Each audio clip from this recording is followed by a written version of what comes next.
Might have to start the show solo. Who knows what's going on? When did that come through? I'm not starting it solo. I got my road dogs with me over here. It's Craig Pasta Jardula, everybody.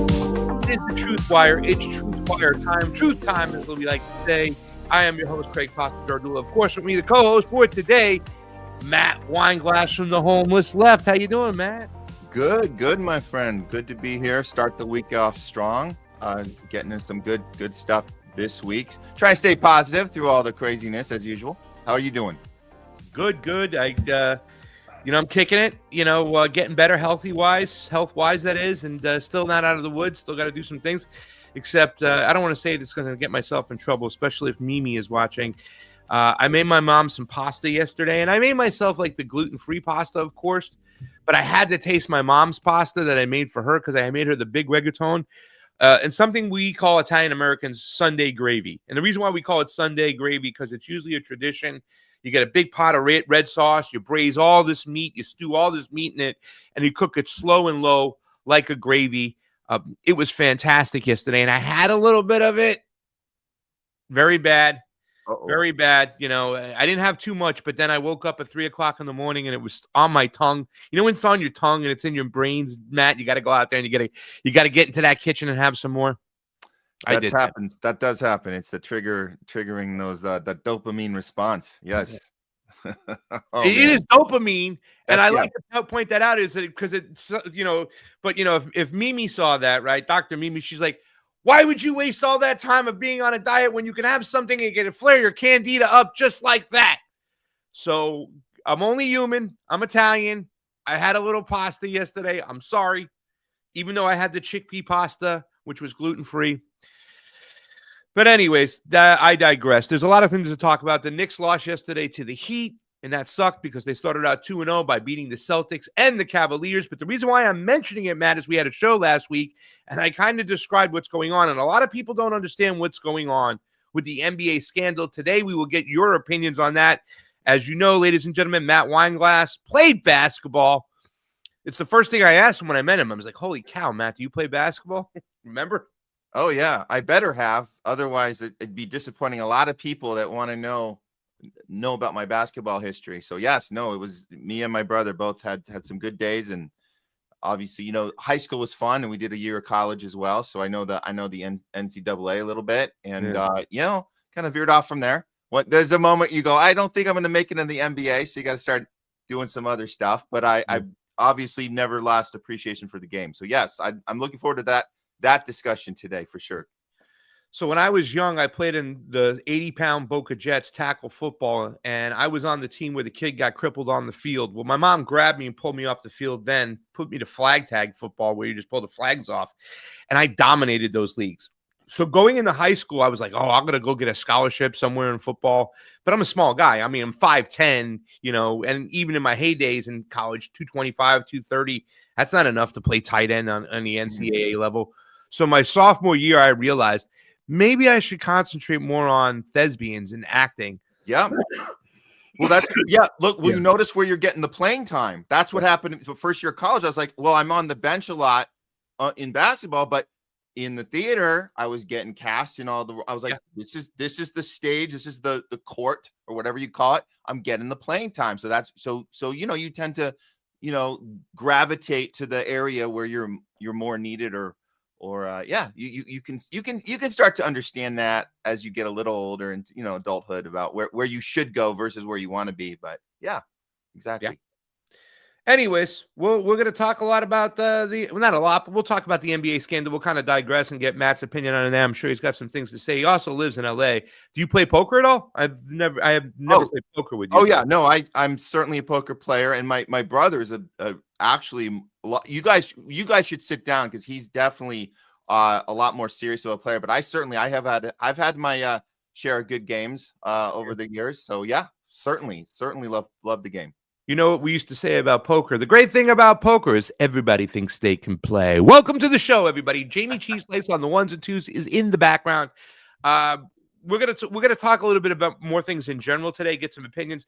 I want to get more to like that those what they used to call those national discussions. A lot of the left used to say we need to have a national discussion. Leslie, don't get your man in trouble over there saying he's a good poker player. He'll walk into a trap. You got to remember who you're talking to. My name is Pasta, okay? I came out of the womb with a deck of cards in my hand. That's the thing. My grandfather on my mother's side, he was a bookie. His name was Joe Pips. So I was playing football cards and getting into football gambling when I was 14, 15 years old. Like literally 14, 15 years old, I was paying attention to that stuff, maybe even 13. So don't put him in trouble, Les. But anyways, we got a lot of things to talk about. But we are aside from those general conversations, those national discussions that the left used to say, which is true. We do need some national discussions, really, to tell you the truth. Because if we have these national discussions, I think it will be less divisive. If we can understand where the sides are coming from. Because even though we push for independent thinking, we push for non-tribal opinions, usually people have a position on one issue, one position or the other. So there is black and white involved in politics, not just gray. And I think we need to have some of these conversations. I wish Fiorella was here today to have some of these conversations, but we'll catch back up with her and we'll kind of move along as well. But let's talk about the news. Well, let's just jump into that because there is a situation that's going on and it really heated up yesterday. All eyes are on Venezuela, not just Zohran Mamdani. We'll get to him later. But, hold the first one about the Kevin Bacon thing. We'll do that after the Venezuelan section because I wanted you to kind of do that right out of the break and put that on. I have a little meme that says arguing with a MAGA. It's fun. We'll get to that after. Let's get the though really quickly because this thing is heating up. I don't know if you heard about it the other day, and man, it reminds me of the RT commercial you played where, it was like Jake Tapper, the AI, Rachel Maddow admitting to like the Trump Russia hoax scandal, but it had Sean Hannity, and he goes, I am going to support every single war out there. Yep. Watch this clip over here because there's a bunch of cronies out there. These are neocons at the highest level of our government that are out there dictating policy. Now they're talking about, let's make Venezuela the 51st state, not because we're going to really free these people up to democracy. They throw that in there as a caveat. It's because they want the resources, the oil and the resources. Listen to this. This was over the weekend. No, it was I think it was on Friday. Lindsey Graham. I had a chat with you this weekend, and I thought you had a pretty darn good idea. And you said you were going to share it with the president. I want to know if you did. And that is this opposition leader in Venezuela that won the Nobel Prize that said it really deserved to go to Donald Trump. Sounds like a pretty good leader to me for the people of Venezuela and the end of narco-terrorism and a better relationship with the U.S. Or if they choose maybe the 51st state, I don't know. Sounds good to me, but the opposition. I had a chat with you this weekend, and I thought you. So he just said, I don't know what he says about the opposition because the rest of the clip is not there and everybody kind of cut it off. But there it is. Yeah, the 51st state, he's grinning. But Matt, the way Sean Hannity. Let's think of Sean Hannity first. I mean, this is the politics we're in. It's such low-hanging fruit. He's talking to low-informed voters. Oh, the woman said that the Nobel Peace Prize should go to Donald Trump. So that's what's going to make her a good potential leader. The fact that she knows how to stick her nose up Donald Trump's ass. And if she's thinking that, it sounds pretty good to me. We should endorse this. What do you think? Without doing any research, understanding, let's go ahead and make Venezuela the 51st state by invading. Your thoughts, Matt? Yeah, well, the number 51 has been thrown around several times, and I think this is how you trigger the emotional response from this base. And you talk about the base that's still watching Fox News. This is the low-informed voter, and they work off of that emotion of American exceptionalism. That's the blueprint. And so when you talk about, invading other countries, murdering, democratically elected presidents, stealing resources, all these horrible things, the way you sell it isn't by being honest about what that is. You sell it by saying we're going to inspire, right?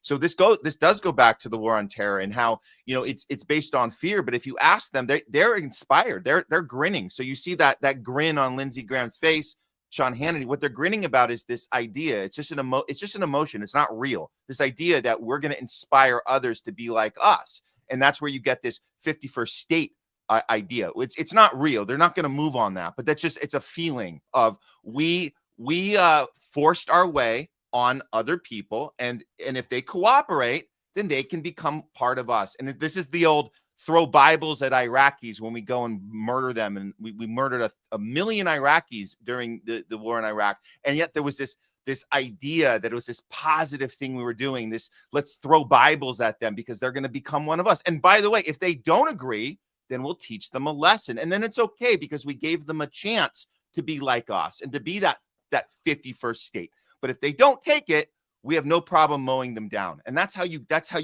keep that manufactured consent with this demographic. Yeah. Do you think it has a lot to do with socialism, in fact, too, as well? I mean, I think that here's the thing. It's not socialism at its core. Well, wait, let me rephrase that. It is socialism at its core and what the West is afraid of. They're afraid of central planning. They're afraid of, Medicare for all or financial help. They rather spend the money abroad where they can make a lot more money, exploiting the government and stealing money with, other wars. And, if it's pharma, they want to keep everything in their house, whatnot too as well. They want to make their money. But at its core, they're afraid that these people might catch on to, things that work well for the citizens.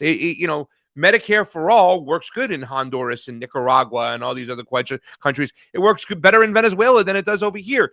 Not to say that there are problems with the healthcare system in which everybody has to join because then they have to get in line to keep that healthcare. We have to, figure out how we separate. Okay, how is healthcare for all okay for citizens where they're not going to be kind of put in a corner where they have to do something. They have to take a shot to keep it. But yet we can make sure they get the basic necessity needs they need. Because even right now with the system the way it is, after everything I've gone through and everything I've seen, and I have friends, obviously, who are fighting cancer and whatnot, I would say I would rather a system where everybody at least gets this shitty healthcare system than nothing at all, because too many people are dying without it. I know Leslie would have a lot of things to say on this too, being a triage nurse and stuff that, okay, we see a lot of shadiness. We see a lot of stuff where Big Pharma's running the show. But when somebody needs a transplant or something that's going to keep them alive, I'd rather them have that rather than them be priced out and not have it at all.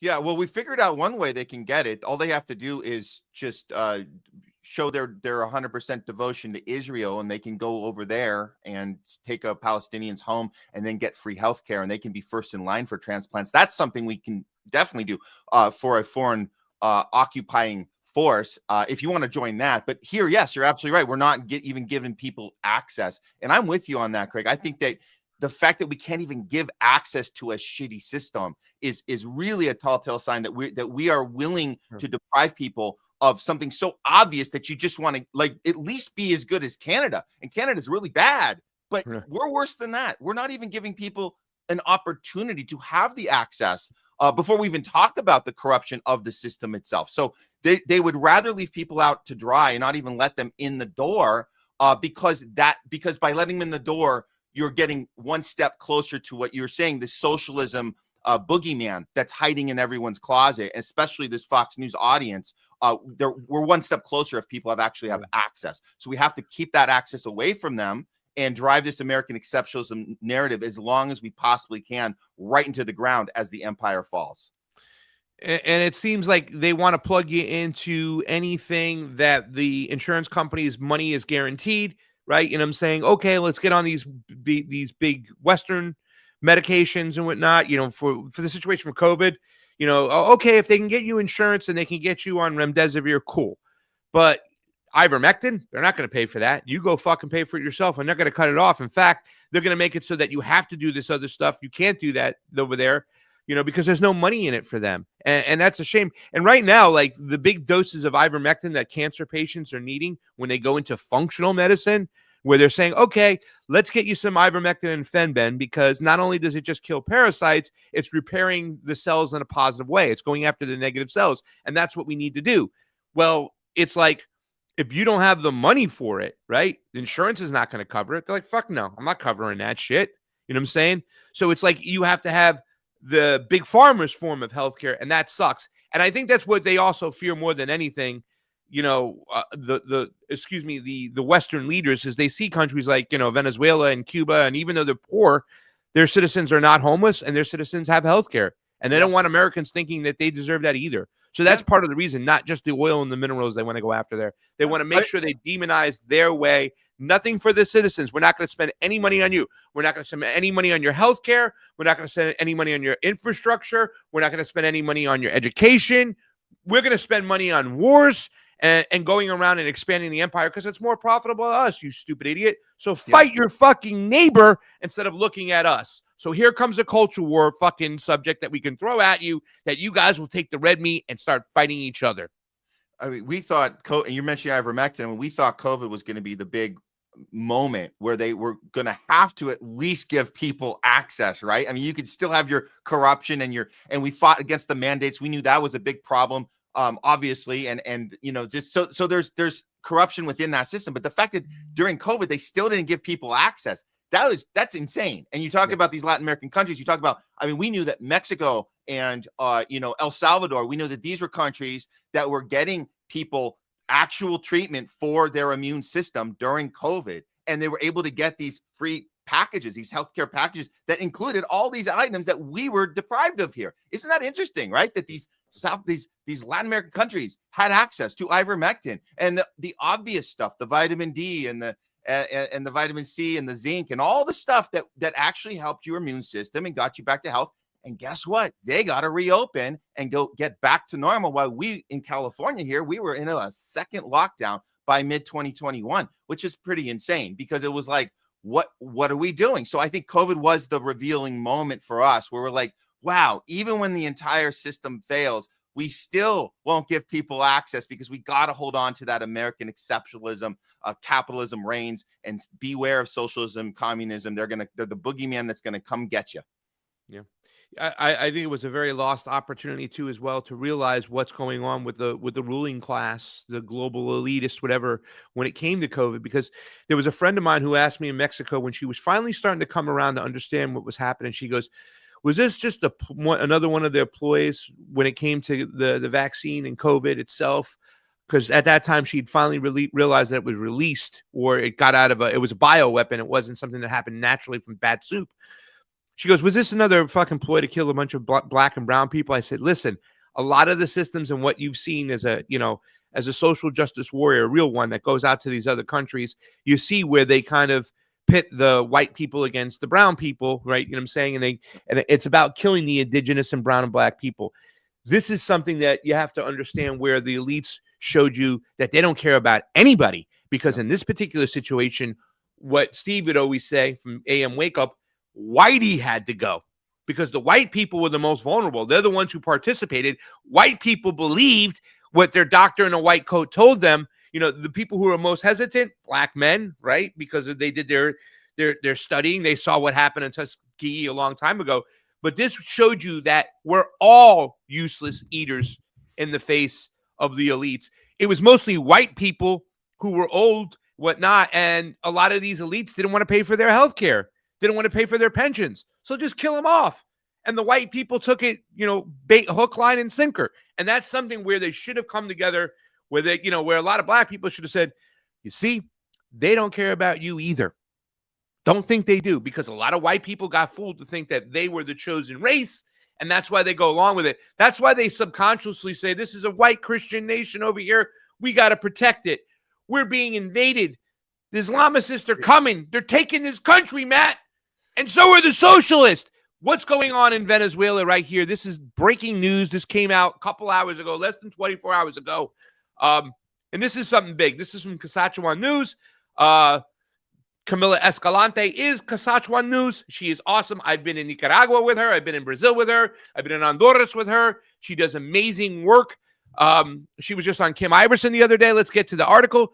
Venezuela alerts of military provocation by Trinidad and Tobago and the CIA. A statement from the Bolivarian government of Venezuela says a false flag attack is underway, intended to provoke a full-scale military confrontation against Venezuela. Matt, how long have I been saying this? CheeseSlice, you know this. I've been saying, okay, why are they doing this? All right, so they want to make sure that the sanctions, along with now blowing up boats in that part of the region over there, so people are going to shut down commerce, right? They're scared to do anything. They're going to turn against their government.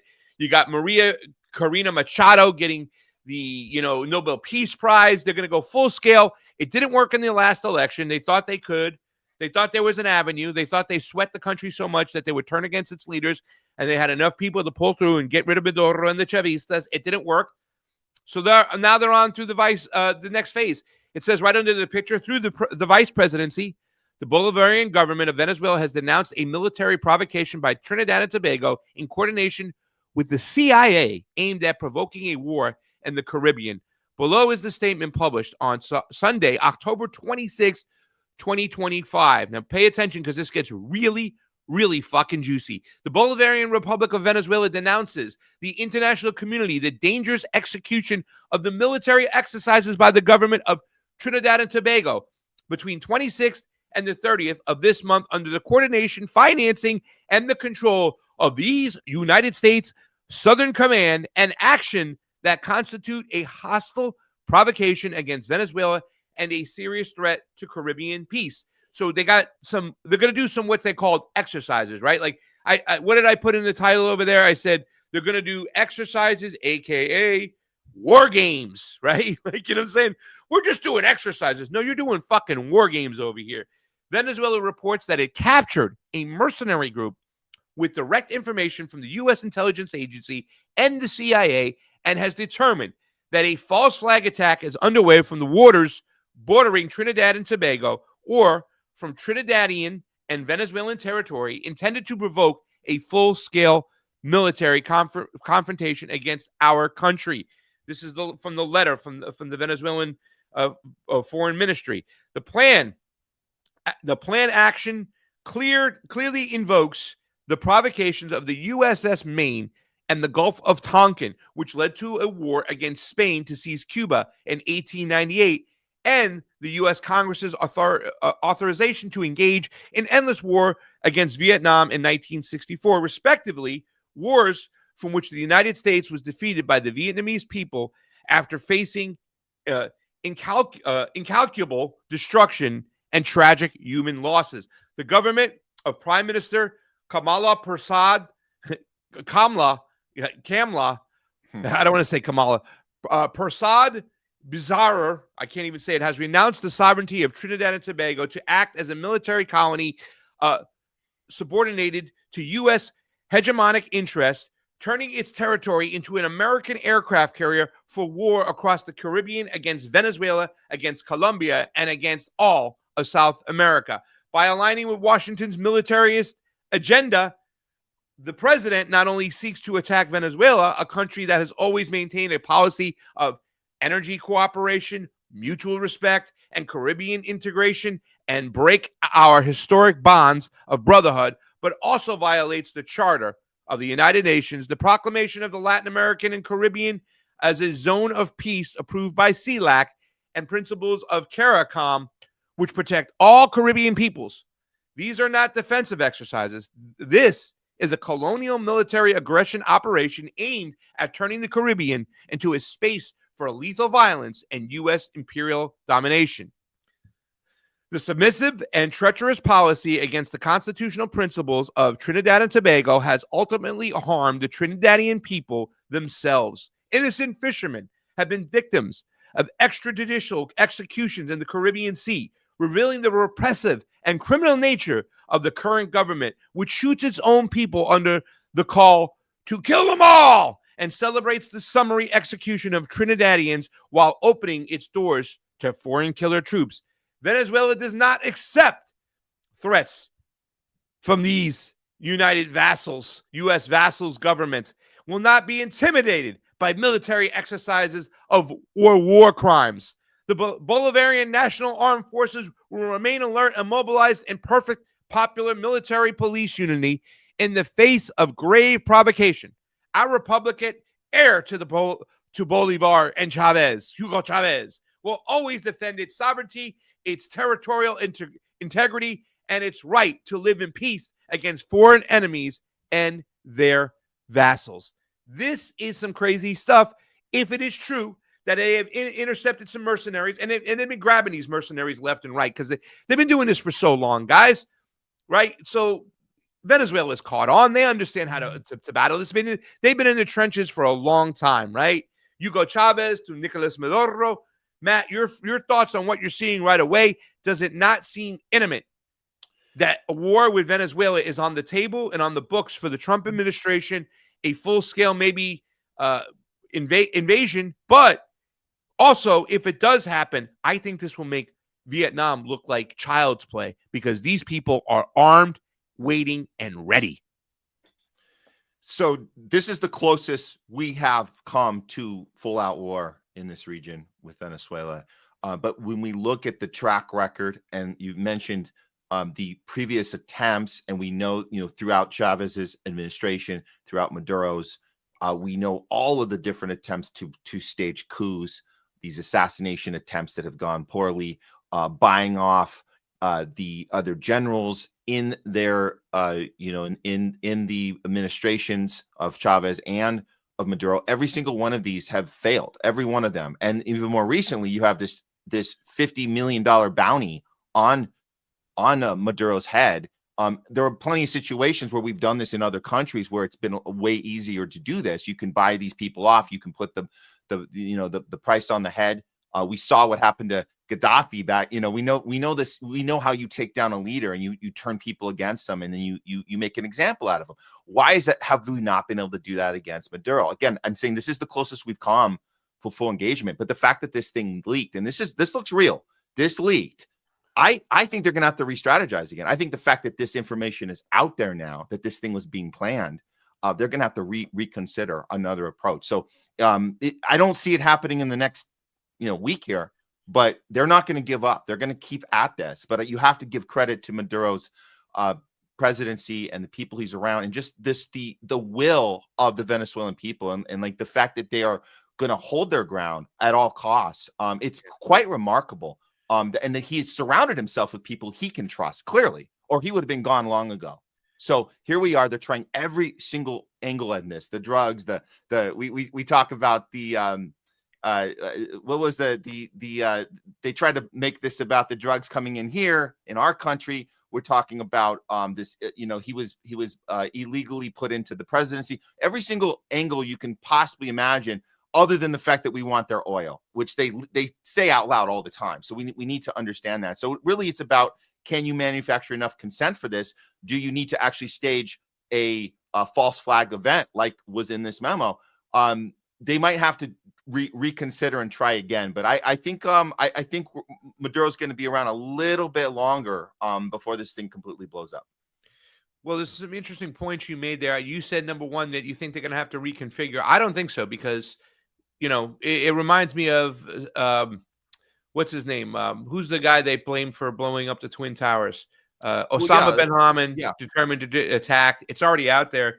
And I mean, look how many people we have watching today. It's like in half, right? They're going to start throttling this stuff. Kasachwa News, Camilla's been going around. They just throttle this information. They censor it. And on the mainstream information, you get Sean Hannity saying these things. So, I think they have enough low-informed voters again, or low-informed people paying attention, that they can just go along and just censor and silence us out. Where's the populist right on this, Matt? Where's the populist right? Where they are in Israel, it takes them so long to get there. It's decades we've been talking about shit about the state and colonization of Israel, about Gaza being a fucking open-air prison, about what's going on since 1948. We've been talking about that shit for decades. They start coming around after it happens. It takes so many fucking Gazan kids to get slaughtered for them to open up their mouth. Where are they now? Before we're about to go into a full scale, give me a fucking okay. Well, give me a populist right fucking person right now who's talking about, hey guys, we don't need another fucking war. No, there's a bunch endorsing it. They're endorsing it. There are a bunch that are speaking out right now, and we have to get them credit. Give me one. Look, I'm telling you, Pasta, this is, you want to compare this to the left being captured by the Ukraine BS, and every one of them. I didn't do that yet. I didn't say that. It's not about comparing. Well, I'm where are they now? I'm going to make the comparison to the left's capture of, we have to support Zelensky and bring democracy to the Ukraine because Putin wants to take over the world. We got to let's compare these two, because this is our recent history. This is 3-4 years ago. Hey, but let me ask you a question. Was not the gray zone out there? Was not Jimmy Dore out there? Were not we out there? We were calling Russiagate out in real time. I don't see that from the populist right now when it comes to Venezuela. And when it came to Israel and Gaza, it took them too long to get aboard. Just show me right now, because you, me, gray zone, Jimmy, even Jimmy was calling out Russiagate, right? In real fucking time. Where is the populist right when it comes to Venezuela right now? There was a very small, in fact, Nick Fuentes, Owen Schroyer, they're endorsing an invasion. Yeah, Nick Fuentes goes, I think Venezuela is a country we should invade because we'll get a lot of resources there. Please, where's their principles? Where are they at, Matt? I've been talking to a few of them, and I'm going to say, having a conversation with them and having them show even a little bit of concern, to me is it's inspiring, because we couldn't have any conversations at all with our fellow lefties 4 years ago, 3.5 years ago, at all. They would get up and storm out of the room, and they say, I want nothing to do with you. They were fuming with rage when they saw us at Rage Against the War Machine. They were fuming. Rachel Maddow told them that we were all Putin puppets out there to take down our country and represent Putin. And they were telling us, and Bernie Sanders was telling us, that we were being paid by Putin to show up to an anti-war rally.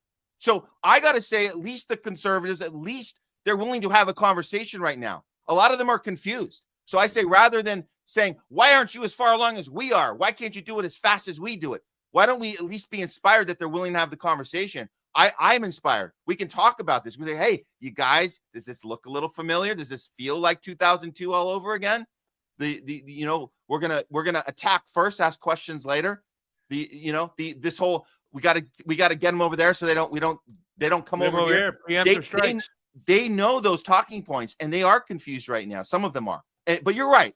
A lot of them don't want to hear it at all. But yeah. I'm just inspired that at least some of them are willing to have the conversation right now, and that's a good thing. So we should try to have these conversations and not be upset that they're not as far along as we are. At least they're willing to engage. That's my stance, at least at this point. They're showing you who they are, Pasta. And yeah, there's a little mud on my face because there was a lot of people I agreed with when it came to COVID and maybe a few other issues on elections and stuff. And people, had told me, Pasta, they're still wait until another possible war with a socialist country comes along. They'll get right back in line. And that's what they're showing me right now. Oh, Maduro is a socialist who oppresses his people. And if we went in there and took him out, we're going to liberate his people. And we'll also get some free trade for some good priced oil in return. That's the things I'm hearing. It's scary. And they've never been over to that region. They've never been over there. They're just taking what's told to them about Venezuela. They don't understand why the Chavistas are still in power. They don't understand why the Sandinistas are still in power in Nicaragua. They don't understand why Xiomara Castro and Manuel Zelaya got back into power. They don't understand because they listen to fucking Sean Hannity, their mainstream media, and even those on the left. And you're right. This is the part that Debbie Wasserman Schultz. I ran into Debbie Wasserman Schultz during an election, and I regret not asking her the question I wanted to ask her, and that was her hate for Venezuela, because she knew there was a Venezuelan bloc out there. They're called the Western Whalers, that she wanted to get them. And they are anti-Venezuela, anti-Chavista. So that's why she goes along, and she made a lot of links between Russia and Venezuela. Antiwar.com, one of my favorite newspapers or links or websites. Dave DeCamp, great guy. Met him at Rage Against the War Machine when I met you. U.S. is deploying aircraft carrier strike group near Venezuela as a regime change push heats up. This is from October 26th, yesterday, just to reiterate, because this gives you a little bit more detail. This doesn't talk about necessarily the mercenary group that was intercepted. This just tells you about the actual power and brute and force, how many aircraft carriers and destroyers they're sending over there. The U.S. military is deploying an aircraft carrier to the waters near South America as the Trump administration continues its military buildup in the Caribbean and its push toward war with Venezuela. Sean Parnell, the U.S. War Department spokesman, wrote on X on Friday that the USS Gerald Ford and its strike group, which include 5 destroyers, will be heading to the U.S. Southern Command's area of the responsibility to bolster U.S. capacity to detect, monitor, and disrupt illicit actors and activities that compromise the safety and prosperity of these United States, America's homeland, and the security in the Western Hemisphere. So here they go, Matt. They're selling that lie about these are drug traffickers, right? There's the aircraft carrier. Matt, 0 fentanyl is made in Venezuela, and these speedboats would have to refuel anywhere from 20 to 28 times to get to America's coast from where they were blown up in. This is disgusting. This is illegal. This is against the war. This is against international waters. And this is what you hear. No, we don't have to abide by the Constitution. It's in international waters. Well, donkeys. Number one and number two. Number one being that we wrote the international charters that say we shouldn't do this stuff. That gives us the right to go board, search, seize, arrest, not kill. Not kill. We wrote those charters. And here's the thing, too, as well. Wherever the United States goes, the Constitution and the Bill of Rights follow it. We have to abide by those rules. That's what our Constitution is all about. We can't separate it because it's somewhere else, not in our hemisphere. Matt, your thoughts? These things that they're using, it's just crazy. Yeah, no, this is exactly what we've been talking about here. This is every step getting us closer and closer. This is the closest we've been to an all-out scale war. The fentanyl issue. Look, I'm going to go back to the people on the right that are calling this out. Rand Paul made it very clear that there's 0 fentanyl being made in Venezuela. He did the rounds on all of the mainstream networks, not just CNN and MSNBC. He went on Fox and told the audience that there's no fentanyl Venezuela. So good for him. Thomas Massey's been outspoken. We know Marjorie Taylor Greene's been outspoken. This is good. I don't remember which politicians in office that had a D next to their name said anything against our Ukraine. Again, I'm going back to the Ukraine thing, but I don't remember them speaking out. I don't remember them joining us in DC for the Rage Against the War Machine. I remember Tulsi making a brief appearance and then going away with all her handlers. Other than that, I don't remember. So I'm saying that at least they're making the rounds and telling us these are lies. There's no fentanyl being made in Venezuela. Therefore, you have to question the entire thing. So at least there's a few people doing that on the right. But yeah, this does not look good. They are putting their pieces on that chessboard, and they're ready to do a checkmate on Maduro. Hopefully later than sooner. Okay, so obviously you being in LA. You know what I'm saying? You kind of get that LA stang on you, the Los Angeles stank on you, where the left is so ridiculous that I think that you hold them to a different level than some of the people on the right. And it's understandable because me and you from the get-go, one of the things that I said about Matt right away was when I met you, when we called and we spoke, it's like, okay, Matt's not afraid to talk to the other side too. Matt has some friends, obviously Stephanie Perucci, whatnot, you know what I'm saying? More conservative leaning people. Anybody who was talking about COVID kind of got into the arena with a lot of people on the populist right. But this is the thing that's driving me crazy. And I'm just trying to hold them separately, not comparing them to. I think both sides are guilty of this. Why isn't the right not holding Big Pharma responsible for the fentanyl pandemic? Why aren't they saying, okay, this is about Big Pharma again? I did a study and I showed, I didn't do a study, but I brought to the table last show, I wish you were here, that in 2012, 253 million prescriptions of opioids were written by doctors. Then laws changed. They had to pull the chain. Laws changed in states, nationally, whatnot. And then people had to go out into the streets and start seeking out opioids, and they turned to heroin and fentanyl. It was Big Pharma and your doctor who got people in the nation hooked on fentanyl. Where is the right on this? Where is RFK? Why are they not blaming Big Pharma for hooking people in the first place? If people weren't so addicted to fentanyl, then we would have a fentanyl problem, would we not, Matt? Where are they at on this? They're pretty much non-existent. It's too bad that they weren't paying attention when RFK was running independent, because he was actually talking about this when he first SSRIs. He was. Yeah, when he broke off from the Democrats. That was the time. It's really too bad that he didn't get enough people listening to him on both sides, because that was the moment where he said, listen, the entire thing is rigged. I went to the border. I'm telling you, the cartels, which we're funding, are doing this. We're funding all of this. The CIA. Now, obviously RFK never mentioned the Mossad, so we know that part. But he talked about the CIA funding these drug problems, like creating them.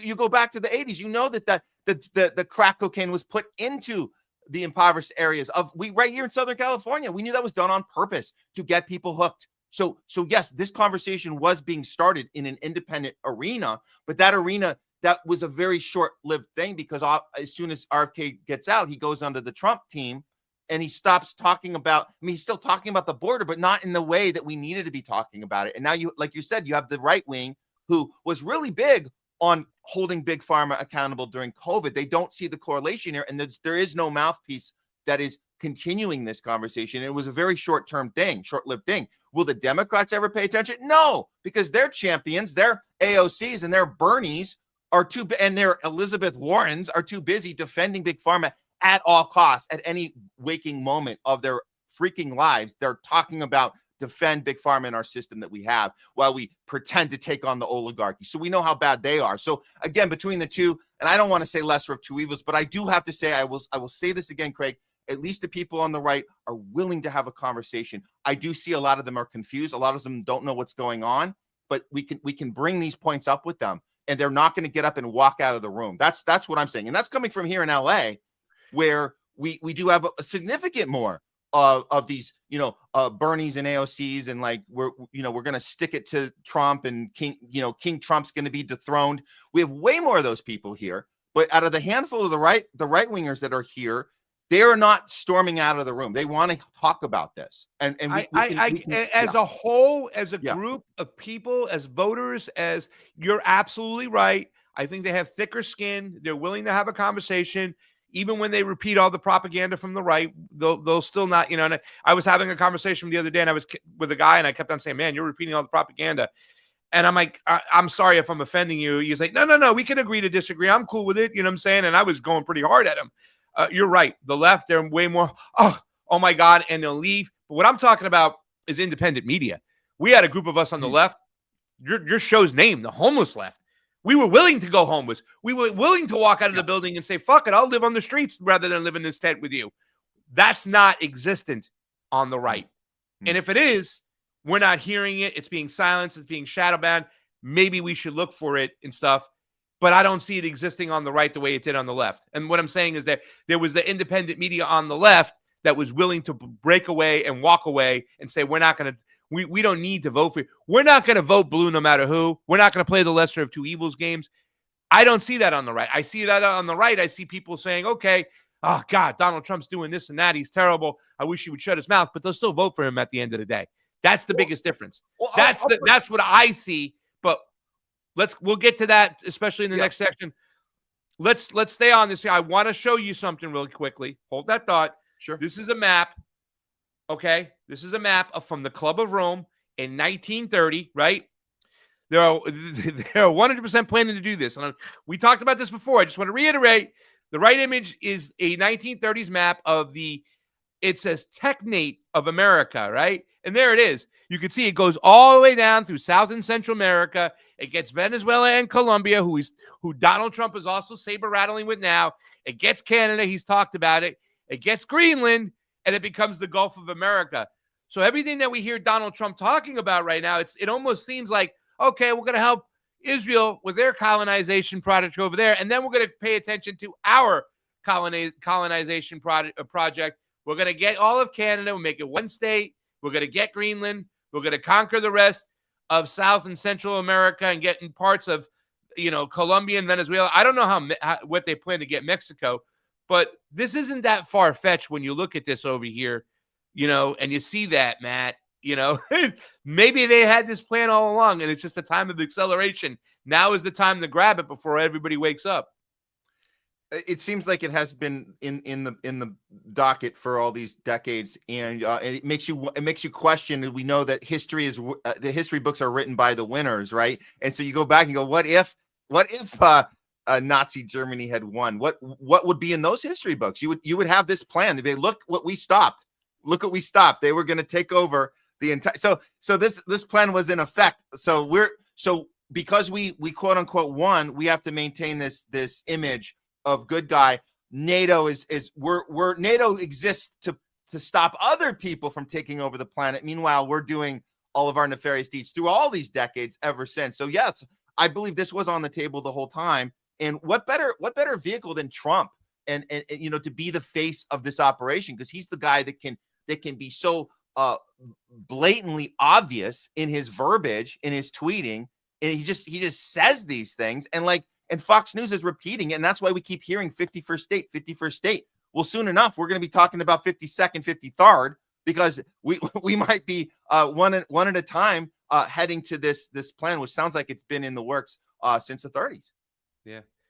Somebody put down that Bricks has thrown a wrench in the monkey works. That makes sense. I wonder if that is true. It looks like this has been planned for a while. This is like 100 years ago, this map. So I got an old video of Maria MCM, Maria Corina Machado, MCM, just like AOC. You have 420 followers. That's awesome. Thank you. It's about that time. We have an old video right before the election of Maria Corina Machado going on there.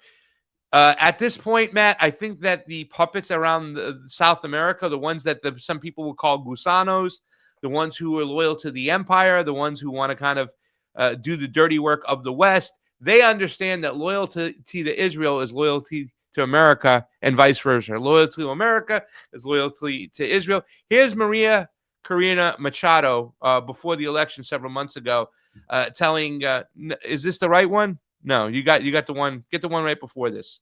Was that the one her saying that she's going to move the embassy? That one. You ain't got the right one. Do I not have it up, the right one? It's the one under.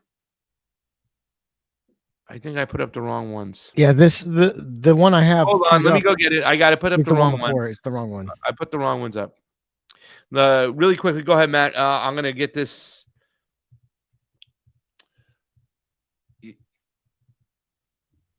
Yeah, no, I saw, she's been making the rounds for the last couple of weeks ever since receiving the Nobel Prize, and the language she uses, it's very compelling to the uninformed viewer, right? So it's for the Fox News viewer. Is this the one where she's I think you had it underneath. No, I got it. Okay. Let me just share it. Not that one. I didn't want to play the one with Maduro, so that's definitely not, because he's just yelling a bunch of stuff. This is it right here. Is it up? Let me get to. All right, this is the one. Look at what she said right before the election ended. Maria Corina Machado Gracias, thank you so much for this interview. Thank you, and we'll stay in touch. And I promise one day we'll have a close relationship between Venezuela and Israel.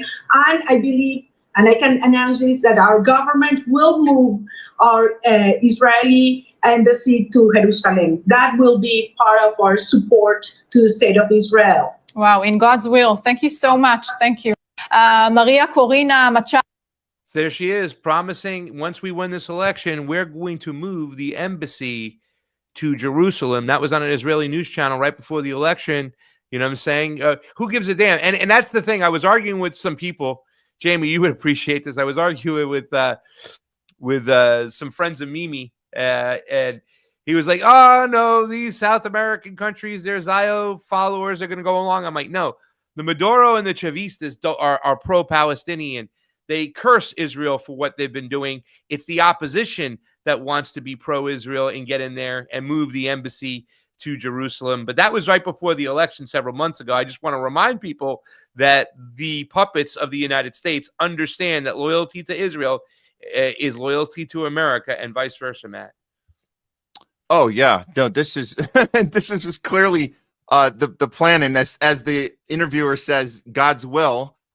This is exactly the idea, that you align Venezuela with Israel and you follow Trump's lead, and the two of them working together on this. It's pretty remarkable, and she's doing the rounds right now on all the different podcasts. We saw one of her with Eric Trump the other day, just kind of spewing this garbage about how we have to, and what the Venezuelan people want. And I love that. That's always like, they want this, so we got to do what they want. And these are all lies. These are all maneuvers. And I think you had another clip of her on that. I do. I have her with Maria Bartiromo from Fox. Yeah. And once again, Maria was so great when it came to COVID and all those stuff, but they stink when it comes to foreign policy and whatnot. For her to even provide the platform for this woman to come on and spew her fucking nonsense. Nick Cruz put the tweet up, but I got the video right here. Here she is again, saying almost like, what we heard about Iraq. Remember when we heard about Iraq from Dick Cheney? We will be greeted as liberators. We heard it from the whole Bush administration. We heard it from, Wolfowitz. We'll be greeted as heroes, as, uniters, as revolutionists, as liberators. Well, she's doing the same thing over here right now, just telling the lie. And a lot of conservatives, people on the populist right in the country, actually believe that people are living under like the worst conditions under Maduro and that nobody supports him. And I can show you videos of millions of people, thousands of people, hundreds of thousands of people in the streets for the Maduro and the Chavistas government. But once again, here they are providing a platform. Here's Fox News. It reminds me of the video you played, Matt. Wonder if the critics will be right that it will be a massive disruption. When you mentioned earlier to me during the commercial break that people are not clear on what a transition would look like. That's a very important issue, because the regime is trying to create this narrative and concern of a problematic transition and comparing to countries like Libya and Iraq. That's totally false. I mean, there's no other most cohesive society as Venezuela. And it is the people, 90% of the population, that wants to live in peace, but peace requires freedom, and freedom requires strength. So we will see an orderly transition. Be sure of that. Be sure of that. Be sure of that, Matt. Nobody's going to object. They're going to just go in line. Thank God. Ding dong. The witch is dead. Maduro's gone. We can live in peace now. That's what this woman's saying. Let me tell you something. I'm going to say this. I'll hand it right off to you. Matt, it will be worse than Viet fucking Nam and Syria combined if this shit happens. Worse than what's going on in those countries. Oh yeah, 100% worse. And the fact that this quote unquote interview, which is not, it's a propaganda piece, because what are you asking her? You're saying people are concerned. This might feel like Iraq. It might feel like Libya. Could you address those concerns? And she goes, yeah, I'll address those concerns. It's not. And she, thank you for that. That alleviates my concern. And then what else do you have to say about it? Oh, well. You see, and it's the same talking points, right? We heard with Iraq and Libya. We hear, 90%. blah, blah, blah. And it's going to be smooth. And of course, the dictatorship's telling you it won't be smooth because that's what they do. They're insincere and they're just trying to bait fear. But the reality is it's going to be so smooth. You've never seen anything so smooth. And there's what's her name saying, you're right, was good on COVID. But now she's like, oh yeah, thank you for clarifying that. No, that's not, you haven't said anything. You're just saying feel good little sentences that we've heard over and over in all these others. And I agree with you, Craig. This is going to be much worse. Venezuela is going to be much worse than Vietnam, Syria, and throw Iraq and Libya in there too. Why don't we throw them all together and say this will be worse than all those combined? By far. And I also like to remind people with the last clip we have, whether it be Republican or Democrat, they are all anti-Venezuelan across the board. Here it is. This is back in 2020 at the end of the Trump administration, #1, before part 2. Elliot Abrams, who he appointed, who is a war criminal who had charges brought against him. Even Ilhan Omar mentioned the fact that why are you bringing back this war criminal? During the Reagan administration, this guy was under serious indictments and for his regime change operations. He's the worst of the worst. But you also got, Democratic congressmen like Senator Murphy, who went over to Ukraine and was whipping up a revolutionary color war of sorts. They like to say it's revolutionary. It's a color war. Death and destruction follow. So here's an oldie but goodie. This was put up by Camila Escalante. Guys, you know all the ways to support the show. They're all down below. This is the TruthWire. Craig Pasta Jardula here with Matt Weinglass. Thank you for watching. We do try to get messages through to the people in the high command, sometimes publicly saying, look, Venezuela needs a modernized, paid military, and you're not going to get it from Maduro. We need to reestablish the kind of mill-mill relationship we once had. So what more in terms of carrot and stick can Congress do and can the administration do to change the calculus for the generals and admirals so that they come to the unequivocal conclusion it is much, much worse for me if Maduro stays in power than if this illegitimate regime is toppled and if instead you have a democratically legitimate government in Venezuela? When you say to Senator Cruz, you hope he's not there at the end of the year, how much of that is predicated on a continued belief that you can split the military leadership away from Maduro? And second, what did we learn from 2019 about the ways in which Maduro has successfully and perhaps surprisingly to American diplomats been able to hold together his leadership? I think we learned, one, that there are a number of people in the military who, unlike military leaders in previous Latin American dictatorships, are really part of a criminal gang. And they're going to be extremely difficult to dislodge.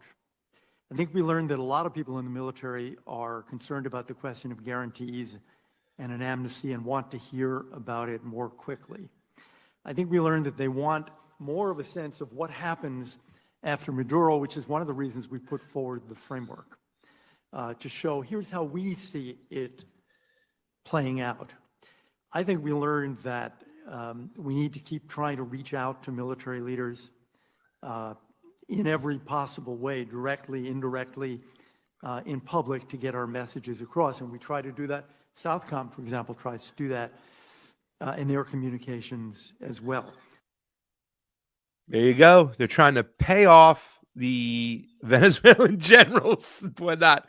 They're like concerned, like, well, wait a second. What if it goes sour? What happens to us? You know what I'm saying? And it's just crazy because we're supposed to be like, allowing these countries to have their national sovereignty. We get involved. We choose their governments that do our bidding. We thrust chaos on their country, and then we question the reason why they're coming here to begin with. Matt, I'll give you the final word. No, I'm imagining what would happen after if this clip continued, because they're saying everything out loud, like carrot and the stick. What can we do? How do we trick the American people? How do we propagandize our people? How do we pay off their people? What do we do? I bet the next part of that is, Well, if none of that works, we could always just do a false flag. Oh yeah, we should work on that. That should be our plan C, and we'll get to that one in a few years. So they're just telling us it's all there, and they talk about the oil too. They always slip on that. But I'll say this again. I'll go back to Trump is the best face of this operation. He's the guy who can look you in the eye and tell you how horrible of a thing that we're doing and make it sound cool to his little base. That's it. And he's really good at it. He's better at than Obama is. He's better at it. He can say, we're going to go kill people, and that's what we're going to do. They're bad people. We're going to kill them. I don't know about this declaration of war stuff, but we're just going to go kill people. And that's it. And then his base goes, yeah, that sounds about right. And meanwhile, these guys are planning their next false flag operation to get this to happen. Matt, I don't think it's those people are living under a dictatorship. We have to free and liberate them. How many times have we heard of that before? Forget about it. Guys, thank you so much for watching the show. We're going to keep close eye on what's going on in Venezuela. We have a lot of contacts there, so you'll hear from us first. Fiorello should be back on Wednesday, hopefully, as we do our show then. Matt, you got a show going on tomorrow? We're gonna take tomorrow. We're actually planning a big show for Thursday, so we might not go on tomorrow, but you guys got to check us out on, I guess it's like a pre-Halloween show. We got Larry Sharp coming on Thursday. We're also working on well, I'll say it now. We actually had a little situation here, a little standoff with the LAPD yesterday. Leslie and I did with a protest over at Karen Bass's house here, just a few blocks from us here. And we're putting together some stuff there. We're working with an activist group here that was doing a protesting ICE, but also protesting for Palestine as well. So it was a massive ordeal. We're gathering intel on that, and we're going to put together something for you guys so you can see that what's been going on in our hometown right here in LA. Yeah, I don't know if we're going to continue the conversation right now, but you guys can check us out on The Homeless Left on Rumble and on YouTube. Our YouTube channel is doing pretty well now. The second one, the first one's gone. So but you can still find The Homeless Left. It's THL Presents, and we got the title back on the header, so you guys can actually find The Homeless Left now. I think it's easier to look it up now on YouTube because we're getting a little more traction now that we're monetized, which I can't believe they haven't pulled the plug on us, Craig, at this point. But yeah, you guys follow us on The Homeless Left on Rumble and THL Presents on YouTube, and we got some good stuff we're going to be covering later this week on Thursday's show. Perfect. Great. Maybe I'll be a part of that. Who knows? Yeah, no, let's get you on. Let's get you on. Well, I love it. We're doing a production meeting right here live on the air. We love to do that. That's what they used to do at Slow News Day and AM Wake Up. We used to do it all the time on air. So looks like now the announcement is I'll be on Thursday with Matt Weinglass. A lot of stuff going on. Love to hear more about what's going on. Love to talk to Leslie about that with Karen Bass, the whole protest. Leslie's a Wolverine in the streets, guys. You don't even know. I was like, holy shit, this girl. She does not hold back. She walks the walk. Huh? Wait till you see what she did yesterday. I can only imagine. I know why you married the fucking girl. Man, I'm telling you. I know why you married him. Like, holy shit. That's why he's marrying her. I am thinking it's just because of her beauty. It's her what's the word they use? Fiver, what's that word? The veracity inside, the fire, and oh yeah. No, she's got that Lois Lane. I'm gonna go into the lion's den while everyone's running out. Like she wants to get the story and she wants to do it the right thing, and she doesn't care if Superman shows up or not, because she's got that fiery part of her that doesn't care. She can save herself. But I I keep an eye on her. I go, oh man. But we go out there and we get the story, and we're going to bring it to you guys, what was happening here right at Karen Bass's house. Pretty remarkable thing that went down yesterday. So we'll be covering that. Awesome. Yeah. So this, I just sent a text to my friend Tatiana Moroz, who's a libertarian. Libertarians, I found a lot of common ground with them, and that's why I kind of participated in some of their politics, their conventions, learning more about it. For a third party, I didn't like what was going on in the Green Party. So I took a look at the Libertarians because there were a lot of things that I thought were really important, meaning our civil liberties, our freedom of speech, our anti-interventionist mindset, because the Green Party had people like Howie Hawkins being pro-war, being anti-Russia. So, the Ron Paul movement, the Mises Caucus, that kind of people over there, I was looking into them. And I would really wish that my friend Tatiana Moroz would be part of this conversation. I contacted her the other day. She's going to get back around hanging out with us, doing some shows, coming on there, having conversations like this. I want a lot of these shows to start answering the questions that are needed in a public discussion about where our government should be, what's going on. As you know, the economics that the libertarians have, we don't necessarily share. I don't want to speak for you, but me personally, I do believe that central planning can work. I believe we can have money together. The government can appropriate money for certain things. It's got to be limited. It's got to be controlled. But infrastructure, healthcare, education, those things, I think that as long as we keep a tight leash and we have a observant and aware citizenry, we could make sure that these things don't get out of hand. Like I said before, even in its flaws right now, if I had to have a choice A or B, which that choice is not out there, so we can have these conversations about where we want to get to, whether it be a public option or healthcare for everybody. In its current system, I still wish that everybody could have coverage, because even though I'm not a full all-in believer in Western medicine, it does have its place. It does have a necessity. Throughout these last 8 months of my illness, if I didn't have prednisone, I wouldn't even gotten out of my bed. I wouldn't even done the limited shows I've done. It was the only way I could move, and that's a Western medicine thing. Did it deal with the actual causation itself? No. That's what I use functional medicine and then even Chinese medicine for. So I think we need to have these open conversations. But my next part coming up is I have Zohran Mamdani talking about dignity, right? Like, what is freedom without dignity, without opportunity? You're free to have this and this and that and this and that, but if you have a society where you can't even pay your bills, what good is freedom? What role should the government play? Should they provide things for its citizens? Should they use our collective tax to give things for its citizens? Because that's what I see a lot. All right, I see a lot of money being spent on imperialism and overseas. Why couldn't we spend some of that money at home, right? But then you get these people on the right goes, oh my God, you can't do that. Anything government controlled is awful. Here's Zohran Mamdani making that case right now. He's hitting this home.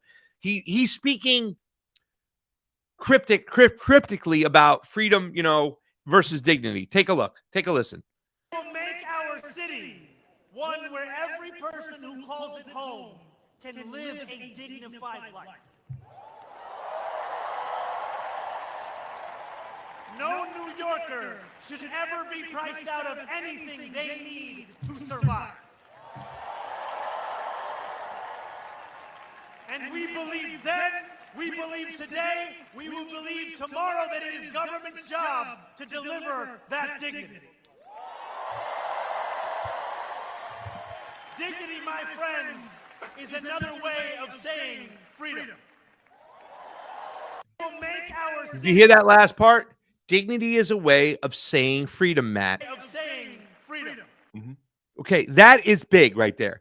So what he's going to say is there's some immediate problems going on right now. Everybody's getting priced out in New York. They can't live in those areas anymore. So I talked to Jose Vega about this right now. I'm like, Jose, you have a bigger responsibility, not just getting rid of this guy who's a pro-Zionist nut job, you know what I'm saying, and all the bad things he does. You have to save the culture of New York, because everybody's getting priced out in these areas. They're getting priced out in the Bronx. They got priced out in Brooklyn, and Manhattan's already done. So what Zohran plans to come in and do right away is probably have a rent freeze, right? Housing, governmental housing programs, which will enable people to stay in those areas. That is something that's a huge red flag for libertarians. They go nuts. You can't do that. You can't do that. What role should the government play, right? You know what I'm saying? That's the question. Is it full-on blown socialism, or is it just some type of assistance that we need right now, in which people from Brooklynites, I mean, what is Brooklyn without Brooklynites?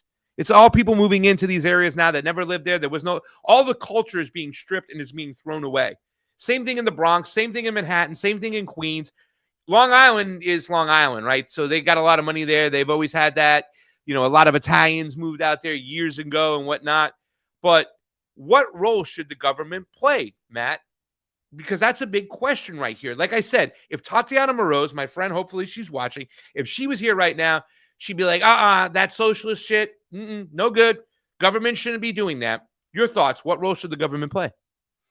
Of course they should be taking care of people who are being priced out. Of course they should be taking. I mean, it's a no-brainer. I mean, again, I'll go back to the COVID argument. We lived through this horrible time where people were unable to support themselves, their families, and their businesses were shut down. And I don't really remember the right getting so angry about these programs that were there to help people through this difficult time. I think that you got to put those programs into play. Now, look, I hear you're saying that this is a significant moment that he's saying these things, but I look at this guy and I'm just like, man, he's like Obama, he's so good at saying the right things and to the people. He's talking to the people, and they are going to come out in droves for him. They already are. The early voting's already started. They're responding, and he's going to make it. He's going to win this thing. The problem is that we're seeing that again. I'm making the Obama comparison because we're seeing this insanity from the right. Like these ideas are bad. They're not bad ideas. The real question we should be asking is how much is he going to be captured the second he gets in, or he's already been captured. We know what happened to Obama. And I'll go back to his Chicago days. I mean, we know that there were powers in play that prevented a lot of these things from even happening. I mean, we look at the stuff that are no-brainers for us as lefties. We talk about, Medicare for all, and like how did this Affordable Care Act go through the way it did when it was literally a Republican plan? So I look at it's because of the capture, the corporate capture. I would tell people on the right, and I would tell our friendly libertarians, I would tell them, take a chill pill, take a step back, and understand that just because he's saying these things that scare you, there's going to be a lot of red tape. There's going to be corporate involvement. You're not going to really we're never going to have a government that truly is run by the people. If we did, then we could do these things. We're never going to be able to get them done in an honest way. And then you're going to keep this fear factor going, like, oh my God. And it's the outsider too. By the way, the reason the Obama comparison is so important is because we're talking about creating this character of this outsider coming in and ruining the way of our life. And he's this Muslim, and he's coming in and he's going to destroy our American Christianity principles, which we know is not the principles of our country. The principles are you keep church and state away from each other. So here we are going through this. And I think this is the blueprint we're following. And I guess on one hand, it's great that he's saying this. It's great that the people are responding. It's great they're coming out for him. But we've been through this before. We need to just be optimistically skeptical as we watch this unfold. But he's sure enough going to make it. He's gonna win this thing. That's my prediction. I think you're making some amazing points out there. That's really important. That even though he says things, but I got a caller that got a little upset a couple weeks ago on my call-in radio show, and he was like, "How dare you saying don't vote for this guy?" You know what I'm saying? He is the lesser of two evils. You know what I'm saying? Like if in fact he does do something, has a rent freeze or finds to get some assistance for housing, that alone would be better than what Cuomo would do, that what Mayor Adams has done. So wouldn't that alone be worth it in itself if Zohran wins? And it says Constitution, Article 1, Section 8, U.S. government shall mint and tax to self-provision for the defense and general welfare of its citizens. Right? Thank you so much, Go Start. I mean, like it does have somewhat of a fiduciary responsibility to its citizens, not just to Wall Street, to say, okay, these people are getting priced out. They're getting thrown out of their house. They got no money for food and whatnot. It has a responsibility to do so. But we've been tricked to think that is like authoritarianism, that's socialism, that's communism, that's evil. So it's interesting because that one person who did kind of call me, I was thinking about it. Isn't that enough? Really? Is it wrong for me to tell people don't vote for any Democrat and get fooled again because they're just going to do exactly what Obama did? And he looks like Obama 2.0, very shady where his money's coming from. The way he talks about certain things is very scareful. He won't hire back or give people the money back for the people who've been fired for not taking the shot. You know what I'm saying? Yeah. He said that out loud. So there's a lot of areas that's very concerning with him where it's concerning for any Democrat getting in. But I mean, I think this is a further discussion we need of what our responsibilities the government has. I think if the government would have stopped outsourcing all the imports and exports and stuff and would have put their foot on the scale for those in Wall Street, then the natural economy, it's the economy, stupid, right? Like if we have a working, thriving economy, for everyday citizens, we wouldn't need as many social programs as needed, right? So I think that's the area we need to look. But how do you dictate that? How do you make a government do those things? I mean, I don't know.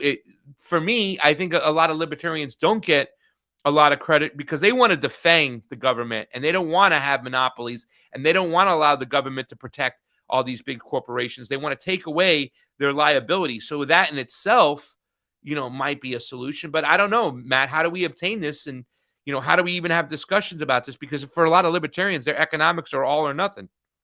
Honestly, at this point, because we've had this discussion about libertarianism, we've talked about the difference of socialism and democratic socialism, the Bernie thing, and we talked about all these different in the fear factor of communism's here, Marxism's taking over California. We've seen all this stuff, and so everybody's all mixed up. And again, good people that mean well. Obviously, there's some good-hearted, well-meaning libertarians, but I think at the end of the day, we're going to need a new system altogether. We're going to have to come up with a new rule. I was talking to Jay Scott on our show last week, and we just said, you know what if we just coined a new term altogether? Because all these there seems to be problems with all these approaches, like and particularly libertarian, when we're talking about they're saying basically it's a failed system what we have with the government, so we need to get rid of it and just be on our own. But what if the system of government is captured and we need to revise it and make it about the people again? What does that look like? Maybe it's something totally fresh, totally new. Maybe we coin the term peopleism, where we can bring everyone together and say, this is not about capitalism. It's not about socialism. It's not about libertarianism. It's about saying empowering the people again. And then we can do these things and not be about corporate capture and, corporatism, which is really the biggest problem, right? All these government programs that people don't like or think that are a problem, it's because they're corporate captured. We need to take corporations and government, take them apart, undo the stitching, and start from scratch and just a brand new thing. That's my take. But again, I know there's people that mean well. There's so many people that are confused and they don't know where we're going to go next and what we should do. Fred Edward put up a good point over here. It said a lot of libertarian are against protecting the public from criminal acts by corporations. Poison the water will make customs stop supporting said corporations. You get the fuck out of here. Well, that's not what Ron Paul said. He goes, it's against the law to poison the water or whatnot, so there should be criminal offenses brought up. However, they'll never do anything. Rand Paul will never do anything to hold the corporations accountable. He'll talk about it. He'll come right up to the line, but then he won't go step across it. So I hear you, Fred. It's very interesting. I've always called for a mixed system. We need a mixed system, right? That's why I kind of call myself a leftist libertarian, a libertarian socialist of sorts. I'm not a full-blown socialist, but I'm a socialist sympathizer, and I believe government has its role. Is the judicial system part of the government? When we talk about government, isn't the judicial system the third branch of the government? It's interesting that we have so many libertarians like Rand Paul that talk about holding the Fauci accountable. He was one of the biggest guys that went after Fauci. Well, what system is in place? Is it the judicial system? So how do we call ourselves libertarians? And I don't mean you and me. I mean that we take elements of it. But how does anybody call themselves a full-blown libertarian if they're about removing those three elements, which includes a judicial system that's supposed to be functioning and working for the people and holding people accountable in positions of power, like Albert Bourda and Fauci and Bill Gates, and like holding them accountable? Where is that rung of the three-prong system? It's actually four-prong if you count the media, but that is the government. So what is this crap about let's get rid of government? How about we get corporations out of the government and we take it back? And then we can hold people accountable with these three or four rungs. The fourth one being media, which is so damn important that exists. And then we hold people accountable with it. Yeah. So here's another comment we got from somebody, Harry Balsack 3395 on YouTube. China has capitalist system for the people and socialist system for the government. Well, I would say that's kind of what the United States has. It has full-blown capitalism for its citizens, and it bails out the big corporations.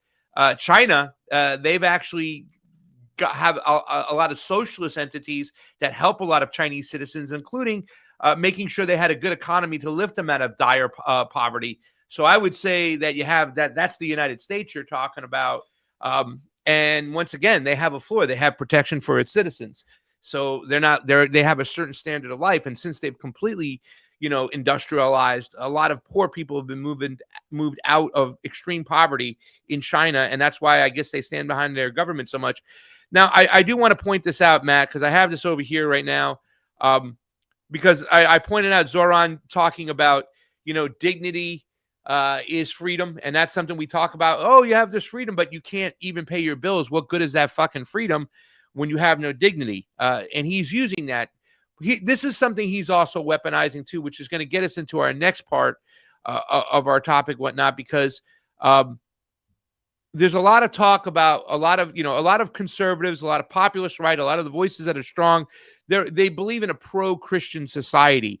And a lot of what we heard in 9/11, right, as far as immigrants, a lot of people on the left were talking about, there was a lot of hate crimes against Muslims, against Arabs.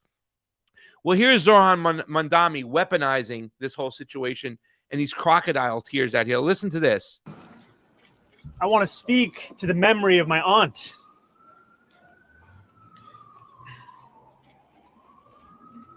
who stopped taking the subway after September 11th because she did not feel safe in her hijab.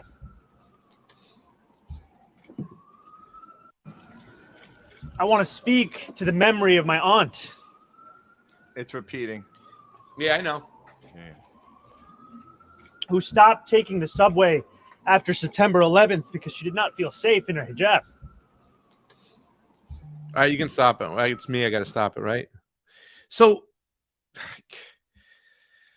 God, let's just go right into the next video real quick, too, as well, Matt. You know what I'm saying? Fiorella put this up from Laura Logan. Now, Laura Logan had this awful thing happen to her in Egypt where she was gang raped when she was covering their revolution and stuff. The revolution that got hijacked by the Muslim Brotherhood, right? So she's had an awful situation. But I hear this conversation. It's like the guy I talked about the other day was wearing a Make America Great Again hat. And I asked him, I said, what's your greatest concern? He said, my greatest concern is that in New York, they're doing, Muslim prayer time in the middle of Times Square. And it's almost like they're taking over, right? And yes, he is an actor. Mamdani was exploiting that situation. But there is a flip side to that where play the Laura Logan, Jayme. Let's put that up there right now and play that. This whole thought process, that the West is Jayme, you going to play it? The West is being taken over by Muslims. It's going to happen. It's coming to our doorstep. This is Fiorella put this tweet out there, and we'll read Fiorella's tweet. But listen to what she says. Do you think Europe will become completely Muslim? I think this is where they're going. Do you think So, once again, they're kind of putting this sentiment out. Do we really need to be playing into Islamophobia via migration caused by the U.S.-led terrorism, regime change, and failed war on terror, all of which also affected Russia? Don't think so. Russia has already has a high percentage of Muslims who live peacefully with Christians. In a election integrity event I was at, Laura Logan was the MC, the host. And I didn't know what was going on, but it was before my panel, which was the solutions panel towards the end of the day. Mel K happened to be at this event too as well. Patrick Burns. This was the American Project. Well, Laura Logan brought on a ex-ICE, CIX intelligence guy, Border Patrol, to talk about the invasions coming from the border. And I was so pissed off because this was an election integrity event. And if you start mixing in the immigration issue in election integrity event, you really don't care about elections. You have an agenda. And a lot of these people, and Patrick Burns was there to talk about the elections are being stolen by the Chinese. So it was like all these weird things, this agenda going on, but we have this conversation out there. Matt, are the Republicans who we thought they are? I mean, because it's like, this is the shit I get. People are like, why are you agreeing with Republicans? They're Islamophobes. They're pro-Christians. They're theocrats. This kind of talk right now is really starting to buzz out there again, too, as well. The with Zohran, so many people. A jihadist is about to be elected as the mayor of New York is what we're seeing out there. Are they who we thought they are? Laura Logan.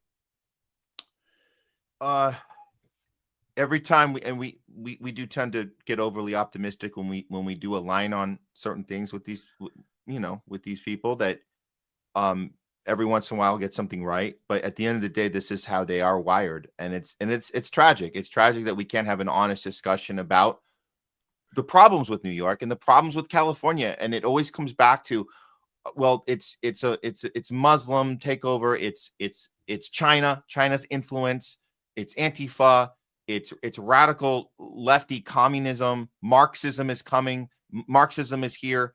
I don't know if we can sit these people down with a therapist and we can start talking about, like, why do you, no matter how bad things get, no matter how many things you get right, which we do align on certain things, right? We see the failed system. It's not failing. It's working as planned, keeping us pitted against each other. They see certain elements of that, but yet they fall back on these laurels that I don't know what the obsession is with not letting this stuff go. At some point, you're going to have to let China go. At some point, you're going to have to let Marxism go. The reason why we know this is true is because the thing that's failing is the thing we're living in right now.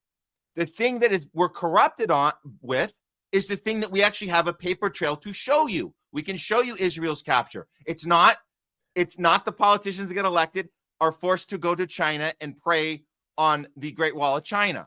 They're forced to go to Israel and pray in Israel. That's with their yarmulkes. That's the thing we can show you. So I don't understand these people having to fall back on this. And I think it is a psychological problem.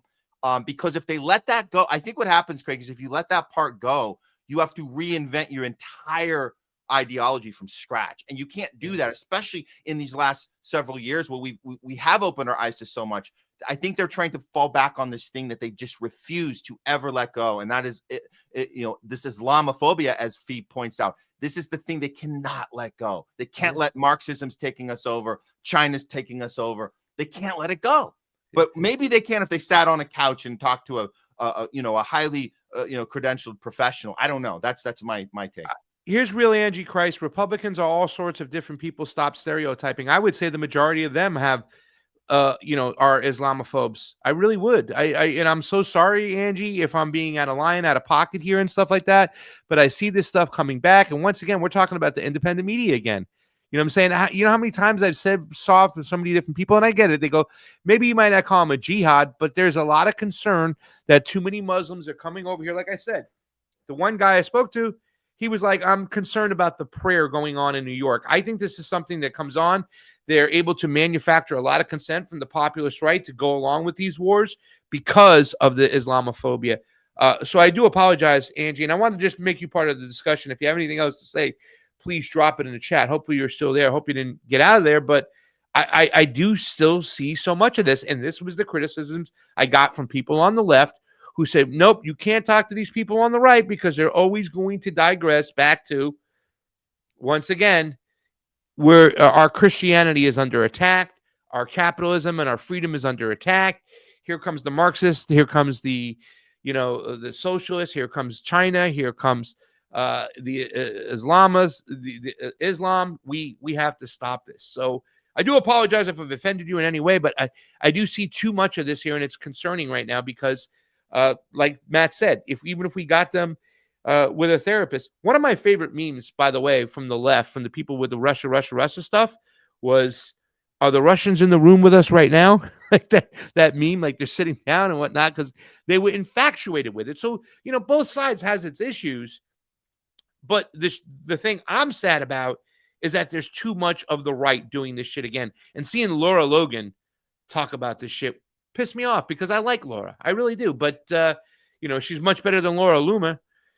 But that's true. I mean, it's a shame and it's sad to see this, Matt. I'll give you the last word as we get out of here today. I'd say lesser of two Lauras. That's the lesser of two Lauras.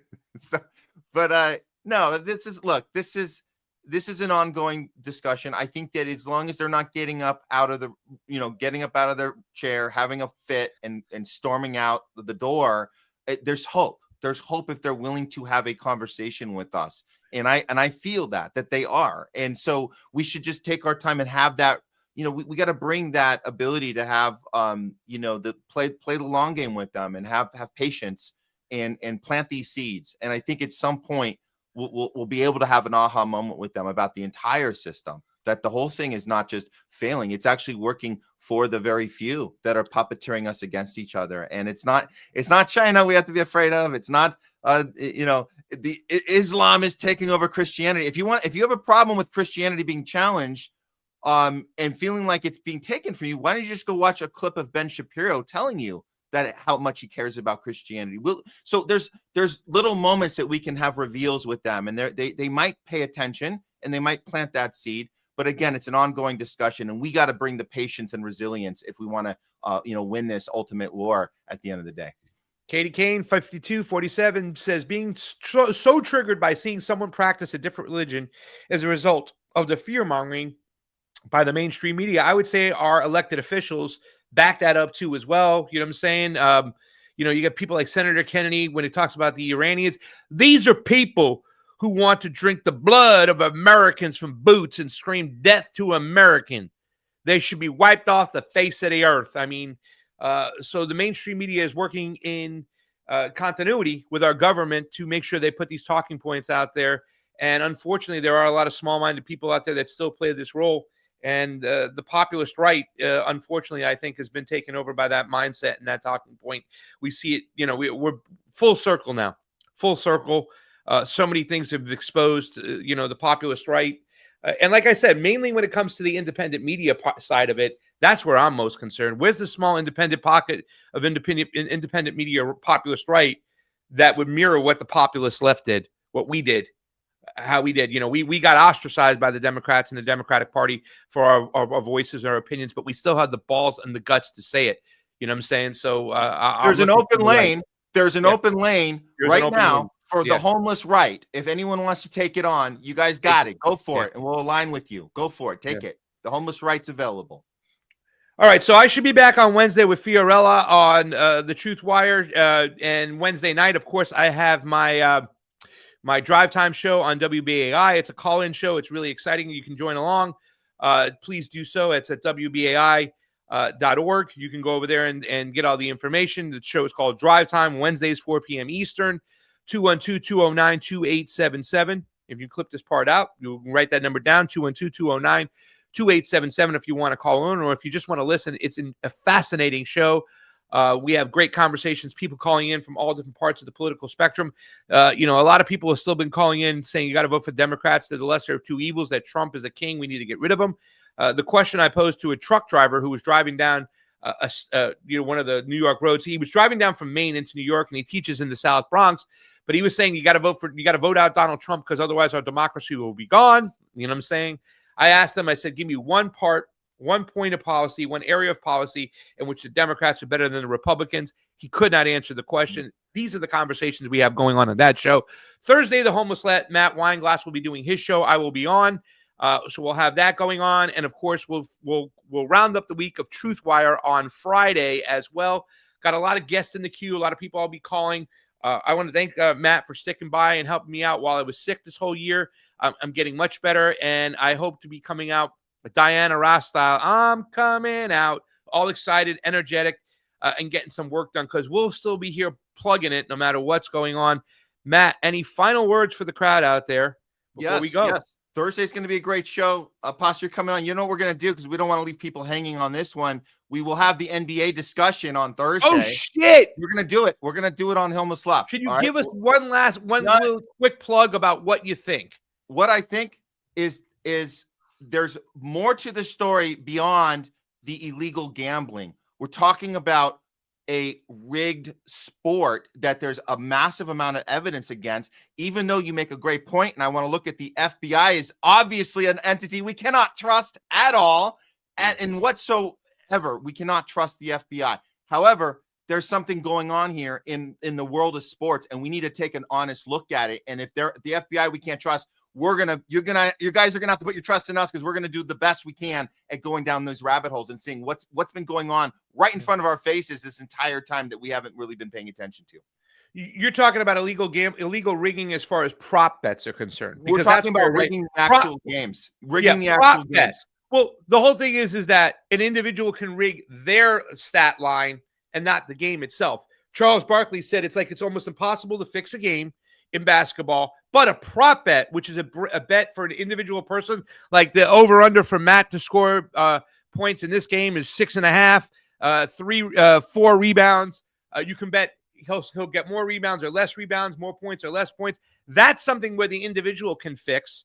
That's something that's concerning. And when you have prop bets out there, you're really putting a carrot out in front of the player to do negative things or positive things. But once again, we can't trust the FBI. We got to see what was said. You know what I'm saying? If Rozier, who is accused of, rigging a prop bet, said, God, my back's hurting, and a couple Italian guys go, hey, man, his back's hurting, the over-under in the next game, vote under, that's a different thing. But if he coordinated, it's something that we have to take into consideration, and prop bets are something that have to be looked at. Same thing with the poker thing. I mean, first of all, this whole talk of them, and I'm just going to be really quick about them, Matt, going, La Cosa Nostra's back on the table. Somebody on Fox News actually said that. That's they're burying the lead. The mob's back. I'm like, the mob is back on card games? There's underground card games, illegal card games playing all the time. What makes them illegal is the rate. Card games are just the outer layer. There's so much. But that's where the major indictments are on rigged card games. That's where it's look from. A little deeper, Craig. They're trying to pull LeBron James into this fucking thing too. It's just ridiculous. I don't even like LeBron, and it's bullshit what they're doing. We'll get to this conversation on Thursday. I want to thank Matt Weinglass from the Homeless Left, Jayme CheeseSlice on the 1s and 2s, Fiorella on assignment. All you who watched, listened, thank you so much. Now it's time to go. It was truth time, but now it's truth out. We'll see you Wednesday.